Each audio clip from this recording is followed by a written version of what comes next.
الحمد لله الذي لم يتخذ صاحبة ولا ولدا ولم يكن له شريك في الملك وهو على كل شيء قدير. الحمد لله نستعينه ونستغفره ونؤمن به ونتوكل عليه ونعوذ بالله من شرور أنفسنا ومن سيئات أعمالنا. من يهده الله فلا مضل له ومن يضلله فلا هادي له. وأشهد أن لا إله إلا الله وحده لا شريك له ولا وزير له ولا مشير له، لا مثل له ولا مثال له ولا مثيل له. واحد أحد صمد سرمدي ديمومي لا أول له ولا آخر له، لا ظاهر له ولا باطن له. ثم أشهد أن محمدا عبده ورسوله صلى الله تعالى عليه وعلى آله وأصحابه أجمعين. أما بعد فأعوذ بالله من الشيطان الرجيم. بسم الله الرحمن الرحيم. إلا من تاب وآمن وعمل عملا صالحا فأولئك يبدل الله سيئاتهم حسنات وكان الله غفورا رحيما. وعن النبي صلى الله تعالى عليه وسلم: كلكم خطاؤون وخير الخطائين التوابون، أو كما قال عليه الصلاة والسلام.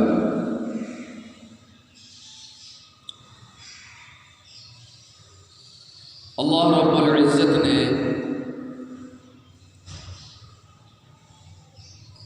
انسان کو کامیاب کرنے کے لیے اپنا دین عطا فرمایا ہے، اور دین وہ جو اللہ کو پسند ہے، وہ اللہ نے خود فرمایا: ان الدین عند اللہ الاسلام، کہ اللہ کے ہاں پسندیدہ راستہ، پسندیدہ شریعت، پسندیدہ مذہب، پسندیدہ گروہ کہو یا جماعت کہو، وہ اسلام والے ہیں، وہ مسلمان ہیں۔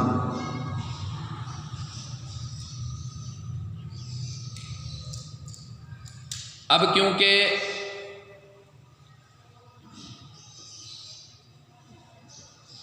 دین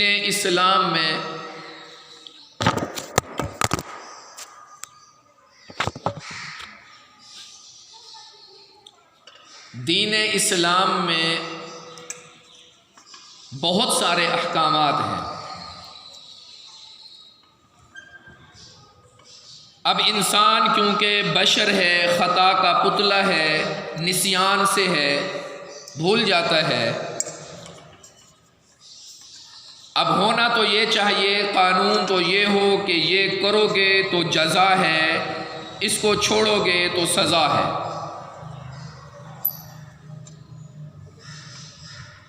لیکن میرے رب نے محمد صلی اللہ علیہ وسلم کی برکت سے اس امت کے اوپر خاص رحمت فرمائی، انعام فرمایا، شفقت فرمائی کہ اس میرے رب نے حتمی طور پہ یہ نہیں فرما دیا کہ گناہ اگر کرو گے، میرا جرم کرو گے، میری نافرمانی کرو گے تو خام خواہ تم کو جب میرے پاس آؤ گے تو سزا دوں گا، بلکہ اپنے سے ملاقات کرنے سے پہلے، یعنی انسان کی موت سے پہلے میرے رب نے ایک چانس دیا ہے، اور اس چانس کا نام توبہ ہے۔ توبہ کا لغوی معنی ہے واپس لوٹنا، رجوع کرنا۔ توبہ کا لغوی معنی ہے واپس آنا، یعنی کہ جب انسان رب کی نافرمانی کرتا ہے تو وہ رب سے دور چلا جاتا ہے۔ اب معلوم یہ ہوا کہ انسان کی اصل مجلس یعنی بیٹھنے کی جگہ میرے رب نے اپنے قریب رکھی ہے، کیونکہ انسان تمام مخلوق میں سب سے زیادہ اشرف، عزت والا، اعلیٰ، تمام مخلوق میں جتنے رب نے بنائی ہے اس میں سے حضرت انسان یہ سب سے زیادہ عزت والا ہے۔ بطور انسان ہونے کے انسان کی بڑی عزت ہے، لیکن اب کیونکہ انسان جب رب کی نافرمانی کرتا ہے، رب کا مجرم ٹھہرتا ہے، تو اپنی عزت اور وقار کو ختم کرتا ہے،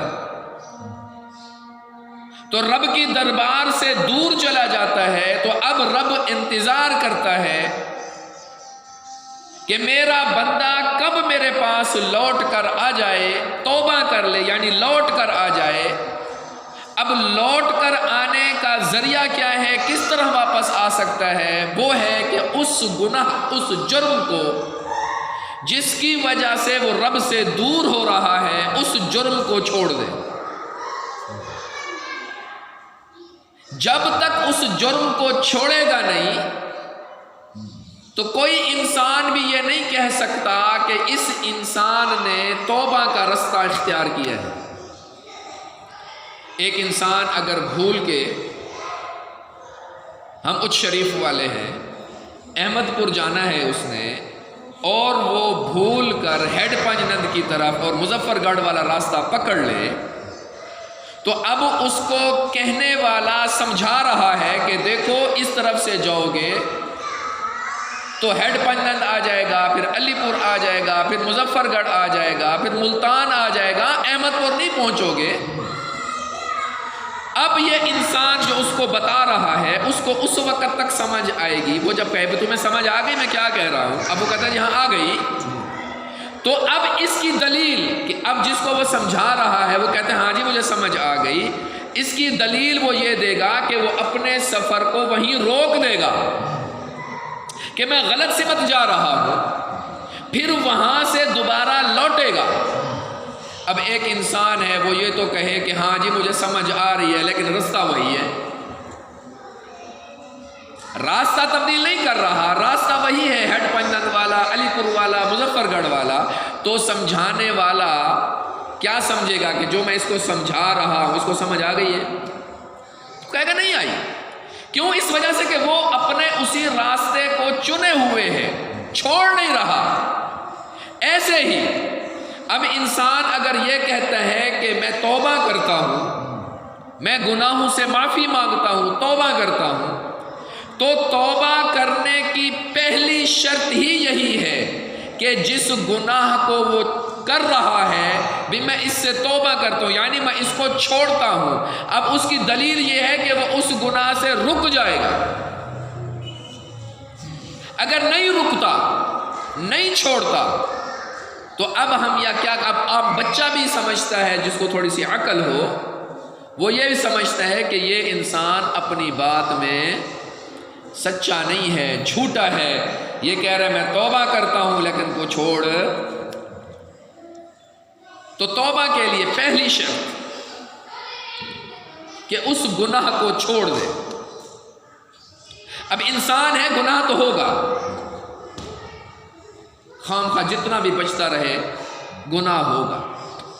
اور پھر سبحان اللہ، اللہ کے نبی صلی اللہ تعالی علیہ وسلم نے فرمایا کہ کلکم خطاؤن، حدیث کا مفہوم ہے کہ تم سارے کے سارے خطا کار ہو۔ خطاؤن مبالغہ کیسے کہ تم سارے کے سارے گناہ کرتے رہو گے، گناہ ہوتے رہیں گے، لیکن اصل معاملہ یہ نہیں ہے کہ تم گناہ کرتے ہو، اصل معاملہ یہ ہے کہ تم گناہ کر کے اس پہ مصر ہو جاؤ، ڈھیٹ بن جاؤ، اس کو چھوڑنے کی سوچو ہی نہیں، یہ مسئلہ ہے، یہاں خرابی ہے۔ سبحان اللہ۔ پھر اللہ کے نبی نے کیا فرمایا کہ خیر الخطائین، کہ بہترین غلطی کرنے والے کون ہیں؟ بہترین اب غلطی کرنے والا بھی بہترین ہوا، کیوں جی؟ غلطی کرنے والا تو بہترین، لیکن یہاں خیر الخطائین کہ سب سے بہترین غلطی کرنے والا کون ہے؟ معلوم یہ ہوا کہ غلطی تو ہوگی، اس سے نہیں بچ سکتے۔ بیٹھے بیٹھے انسان کو گناہوں کے خیالات آنا شروع ہو جاتے ہیں، دماغ صاف نہیں رہتا، بیٹھے بیٹھے حسد کے خیالات آنا شروع ہو جاتے ہیں، دل کے اندر گناہوں کے، پھر اس سے انسان بڑھ بھی جاتا ہے، گناہ کر بھی لیتا ہے۔ لیکن اصل کیا ہے؟ خیر الخطائین التوابون، کہ بہترین غلطی کرنے والے وہ ہیں کہ جو توابون، جو بار بار واپس لوٹنے والے ہیں، یعنی توبہ کرنے والے ہیں۔ پھر قربان جاؤں کہ اللہ رب العزت کے ہاں عجیب قانون ہے، فرمایا کہ جو گناہ کرتا ہے، اب گناہ کرنے کے بعد وہ پکی توبہ کر لیتا ہے، سچی توبہ کر لیتا ہے۔ توبہ کے لیے 3 شرطیں ہیں۔ پہلی شرط میں نے بتا دی کہ جس گناہ سے توبہ کر رہا ہے اس سے رک جائے، دوبارہ نہ کرنے کی کوشش، نیت کرے۔ دوسری شرط، پہلی شرط رک جائے، دوسری شرط آئندہ گناہ نہ کرنے کا پکا ارادہ ہو، یہ دوسری شرط ہے۔ اور تیسری شرط کہ دل کے اندر شرمندگی ہو، ندامت ہو، کہ جس طرح ایک چھوٹا بچہ ہوتا ہے یا کوئی بچہ فیل ہو جاتا ہے تو وہ کیسے اپنے بڑوں کے سامنے، دوستوں کے سامنے نہیں جاتا، شرمندہ ہوتا ہے۔ دل کے اندر ندامت ہو، شرمندگی ہو کہ میں نے اللہ کی نافرمانی کی ہے، جس نے مجھے پیدا کیا، مجھے کھلا رہا، پلا رہا، سلا رہا، میں نے اس کو پورا ہفتہ ایک جمعے سے دوسرے جمعے سجدہ نہیں کیا، پھر بھی وہ مجھے کھلا رہا، پھر بھی میرے رزق کو بند نہیں کیا۔ ہونا تو یہ چاہیے تھا کہ جو اس کو سجدہ کرتا اس کے لیے ہوا پانی عام ہوتی، جو اس کے لیے سجدہ نہ کرتا اس کے لیے ہوا پانی بند ہو جاتا۔ لیکن میرے رب نے کتنی کریمی کی، ایک ہفتہ پچھلا گزرا جمعہ، ابھی جمعہ آ رہا، پورے ہفتے سجدہ نہیں کیا، یا جمعے سجدہ کیا یا پھر آ کے سجدہ کر رہا ہوں، لیکن پورے ہفتے میرے رب نے رزق بند نہیں کیا، کھلا رہا، پلا رہا، سلا رہا، 2 وقت کی روٹی دے رہا۔ تو میرا رب، اس کی میں نے نافرمانی کر دی، شرمندگی ہو، ندامت ہو، یہ 3 حقوق ہیں میرے رب کے۔ یہ توبہ کی 3 شرطیں، یہ حقوق اللہ کے ساتھ خاص ہیں۔ اور چوتھا حق، چوتھی شرط توبہ کی، وہ حقوق العباد کے ساتھ خاص ہے کہ کسی کا مال کھایا ہوا ہے، کسی سے ادھار لی، پیسے ادھار لیے واپس نہیں کیے، کسی کی جاگیر کو کھا گیا، بہنوں کے حق کو کھا گیا، کسی سے کوئی قرضہ لیا وہ نہیں دیا، کسی کے ساتھ ملاوٹ، دھوکہ، فراڈ کے ساتھ پیسے اکٹھے کیے، تو اب اس کی یہ توبہ اس وقت قبول ہوگی جب وہ جن کا حق کھایا ہوا ہے ان کو حق واپس کرے، ان کو حق واپس کرے۔ اب نمازیں ہیں، اب ایک آدمی نے نماز نہیں پڑھی، نماز کو قضا کرتا رہا، لیکن اب اس کو خیال آیا کہ میں رب کی نافرمانی کرتا رہا، نماز کو میں چھوڑتا رہا، اب پکی توبہ کی ان 3 شرطوں کے ساتھ کہ رک گیا، یعنی نماز پڑھنا شروع کر دی، دوسری شرط نماز پڑھنا شروع کر دی، تیسری شرط دل کے اندر ندامت بھی ہے۔ اب رب کیا کہتا ہے کہ میں نے، یعنی اب وہ نماز چھوڑنے کا جو گناہ حدیث کے اندر ہے کہ ایک نماز کو چھوڑنا 2,88,00,000 سال جہنم میں جلے گا، من ترک الصلاۃ متعمدا فقد کفر. بعض روایات میں ہے جو جان بوجھ کر نماز کو چھوڑ دے وہ کافر ہو گیا. تو اب نماز کو قضا کر دی، چھوڑ دیا، نہیں پڑھا، لیکن اب توبہ کرنا چاہتا ہے تو رب کہتا ہے میں نے تیرے نماز چھوڑنے کا جو گناہ میں نے لکھا تھا وہ مٹا دیا، وہ مٹا دیا. اب تیرے ذمہ یہ ہے کہ جو تو نے نمازیں چھوڑی ہیں ان نمازوں کو دوبارہ پڑھ قضا کر. اب یہاں ایک بات کرتا چلو پھر بات ختم کرتے ہیں. اب آدمی نے نماز، یہ توجہ کرنا مسئلے کی بات ہے کہ آدمی نماز کو چھوڑتا رہا، سال 2 سال 3 سال 5 6 مہینے اس نے چھوڑ دیا. اب اس کو خیال آیا کہ یار میں نے نمازیں چھوڑ دی، اب میں نمازیں دوبارہ پڑھوں، توبہ کر لی. اب پتہ تو نہیں ہے کہ میں نے کتنی نمازیں پڑھی، کتنی نمازیں چھوڑی ہیں، انسان نہیں گن سکتا. تو اس کے لیے بھی علماء نے راستہ نکالا ہے، شریعت نے راستہ بتلایا ہے، اس کے ادا کرنے کا طریقہ بتلایا ہے. طریقہ یہ ہے کہ انسان اب مثال کے طور پر فجر کی نماز کو قضا کر کے پڑھنا چاہتا ہے، قضا ہو گئی، اب اس کو لوٹانا چاہتا ہے، اب پتہ نہیں ہے کتنی نمازیں ہیں. تو علماء اب اس کی نیت یہ بتاتے ہیں کہ نیت قضا کرتے وقت نیت یہ کرے کہ اب جو میرے اوپر تمام زندگی میں جتنی بھی میرے اوپر فجر کی نمازیں فرض تھیں، ان میں سے جو میں نے آخری نماز کو قضا کر دیا اس کی قضا کو لوٹاتا، اس کی قضا کرتا. جو نمازیں مجھ سے فوت ہو گئیں اب ان میں سے جو آخری نماز مجھ سے چھوٹی تھی اس کی میں قضا کر کے اللہ فرض پڑھے. اب پھر نیت، اب یہ نیت ہوگی کہ اب میرے اوپر جتنی فجر کی نمازیں باقی ہیں ان میں سے جو آخری نماز میرے اوپر میں نے چھوڑی تھی اس کی میں نیت کر کے پھر اللہ. بات سمجھ میں آئی ہے؟ اسی طرح ظہر ہے، عصر ہے، مغرب ہے، عشاء ہے، اسی نیت کے ساتھ وہ پڑھتا رہے. اب جب اس کو پکا یقین ہو جائے کہ اب میں نے 2 سال 4 سال 5 سال میں قضا کرتا رہا ہوں، ایک دن کے اندر ایک وقت کے اندر 10 نمازوں کی بھی قضا کر سکتا ہے. اشراق کے وقت آپ 20 نمازوں کی قضا بھی کر سکتے ہیں، فجر بھی، ظہر بھی، عصر بھی، مغرب بھی، عشاء بھی، تمام نمازوں کی قضا الگ الگ کر کے پڑھ سکتے ہیں. اور عشاء کی جو قضا نمازیں ہیں وہ فرض اور 3 وتر، فرض اور 3 وتر یہ 7 لازم ہے، باقی سنتیں اور نوافل ان کی قضا نہیں ہے. بات سمجھ میں آئی ہے؟ اب یہ پڑھتا رہے، جب اس کو یقین آ جائے کہ میری زندگی میں جو میرے نمازیں میرے اوپر واجب تھیں، میرے اوپر اللہ کی طرف سے جو واجب تھا، فرض تھا، وہ اب میں نے ساری کی ساری قضا کر لی ہوں گی، تو اب ان کو پڑھنا چھوڑ دے اور اللہ سے امید رکھے کہ انشاءاللہ اللہ کل قیامت والے دن مجھ سے نماز کا حساب نہیں لے گا، اور اللہ تبارک و تعالیٰ کی توفیق کے ساتھ میں اپنی نمازوں کو پورا کر لیا. کتنی بڑی بات.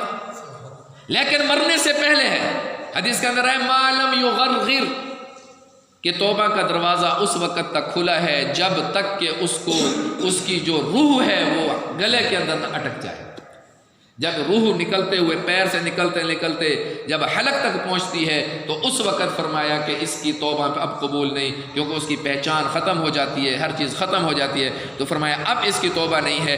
اس سے پہلے چاہے اس نے جوانی میں جتنے گناہ کیے ہوں، بڑھاپے میں جتنے گناہ کیے ہوں، آخری درجے میں 80-90 سال کی عمر میں ہے، سارے چھوڑ گئے، کوئی بھی اور مددگار نہیں ہے، اس حالت میں بھی اگر جان میں جان موجود ہے تو اس حالت میں بھی اگر ان 3 شرطوں کے ساتھ توبہ کرے گا تو میرا رب کہتا ہے میں تیری توبہ کو قبول کروں گا اور تیرے گناہوں کو معاف کروں گا. اور پھر علماء احناف یہ فرماتے ہیں کہ جو آدمی یہ یقین رکھتا ہے یار میری توبہ تو قبول نہیں ہوتی، یہ 3 شرطیں بھی رکھتا ہے، چھوڑ دیا، واپسی نہ کرنے کا عزم کیا اور دل کے اندر ندامت کی، ان 3 شرطوں کو پورا کرتے ہوئے توبہ کرتا ہے، اور پھر یقین یہ ہے یار میری اللہ توبہ قبول نہیں کرتا، فرمایا کہ یہ آدمی کافر ہو گیا کہ اس نے رب کہتا ہے میں توبہ کو قبول کرتا ہوں، مجھ سے توبہ مجھ سے مانگو، مغفرت مانگو، میں دیتا ہوں، اور یہ یقین کے بیٹھے کہ میری توبہ نہیں ہوتی. تو علماء فرماتے ہیں فقد کفر، یہ کافر ہو گیا کہ اللہ سے نا امیدی، اس لیے کہتے ہیں کہ اللہ سے نا امیدی کفر. تو بھائی انسان ہے، خطا کا پتلا ہے، خطائیں ہو جاتی ہیں، انسان سے گناہ ہو جاتی ہیں، لیکن میرے بھائی جب تک زندگی ہے، سانس ہے، اس وقت تک اللہ نے مجھے موقع دیا ہوا ہے. جو چلا گیا قبروں میں سو گیا وہ تو اب نہ توبہ کر سکتا ہے نہ اس کا کچھ ہو سکتا ہے, وہ اپنی اس زندگی کا حساب دے گا. لیکن جس کو میرے رب نے زندگی دی ہے میرے دوستو, اس کے لیے یہ ضروری ہے کہ ہر وقت اٹھتے بیٹھتے کم از کم اللہ رب العزت سے توبہ کیا کرے. اللہ کے نبی خود فرماتے کہ میں روزانہ 70 مرتبہ استغفار کرتا ہوں. نبی کو کیا ضرورت ہے, نبی تو معصوم ہوتا ہے, نبی کو کیا ضرورت ہے استغفار کی, توبہ کی, ہے جی. لو امت کے لیے ایک سبق ہے, جب نبی کہتے ہیں میں 70 مرتبہ خود استغفار کرتا ہوں تو ہاں امتی کو کتنا کرنا چاہیے. دعا ہے کہ اللہ رب العزت مجھے آپ کو سچی اور پکی توبہ کرنے کی توفیق عطا فرمائے. وآخر دعوانا الحمد للہ رب العالمین.